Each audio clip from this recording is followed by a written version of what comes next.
Well, fighting gang violence in the U.S. is crucial to stopping Mexican cartels. That's according to the Texas Department of Public Safety. The Texas DPS director says Mexican cartels are recruiting American gang members from groups like the Bloods and Crips and the Aryan Brotherhood to work on both sides of the border.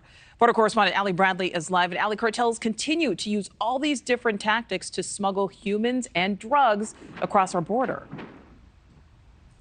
Yeah, Nichole, and we're talking about another day and another massive drug bust here in Nogales, Arizona. We are talking about more than 2.5 million pills seized at this port of entry here by CBP officers, and they're constantly dealing with this issue, and the cartel is always one step ahead, and we're showing you exactly what we mean by this. This is a ridge here on the Mexico side, and you can see up on the top, we've been watching cartel-led smugglers at the very top of this ridge, hiding out behind these trees, and they get in their binoculars, and they're watching Border Patrol's every move. So Border Patrol is constantly reacting to what the cartel is doing, and the cartel doubling down on their recruitment efforts too of violent American street gangs who are doing their dirty work for them on the U.S. side, acting as distribution centers in major American cities.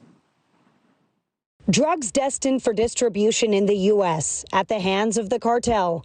2.5 million fentanyl pills seized in just 2 days at the Nogales port of entry, bringing the total at that single POE to more than 26.6 million pills confiscated by CBP officers this fiscal year alone. Law enforcement along the southern border say they're only catching between 5 and 10% of what's being sent across. The cartels have known this for a long time. They're ahead of the game. To mitigate losses during drug and immigrant smuggling, cartels rely on networks of scouts to conduct surveillance on law enforcement. And it's getting harder to get ahead of as the cartel's presence is growing. The rest of the country is heavily influenced by the cartel with the corruption and the money and all that at all levels. The policemen, the police and the criminal justice system, the judges, the politicians, the media, you name it.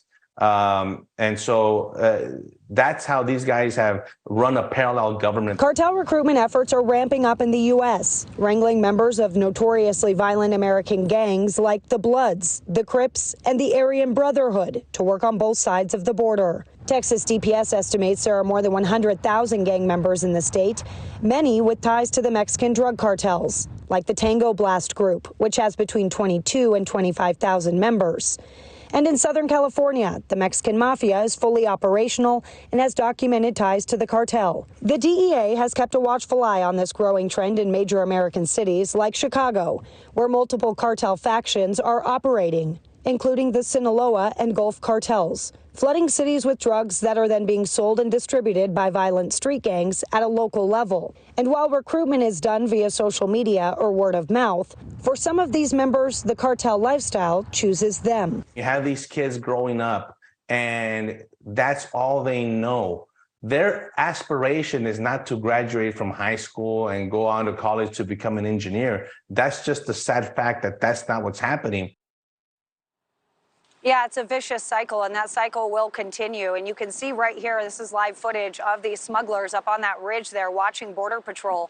We've actually seen several of them on ATVs as well. We've seen 2 ATVs go up to that area as well. So they do have sophisticated operations. And again, they are always one step ahead. Now, in response to this uptick in gang activity that we've been seeing and that has been happening along the southern border, Governor Greg Abbott, as part of Operation Lone Star, actually opened its 9th anti-gang center, this one in Laredo, Nichole. So just one more thing that the governor has been doing. But here in Arizona, what the governor here is talking about doing is actually pulling some of the funding from their border strike force that is run by the Arizona DPS down here.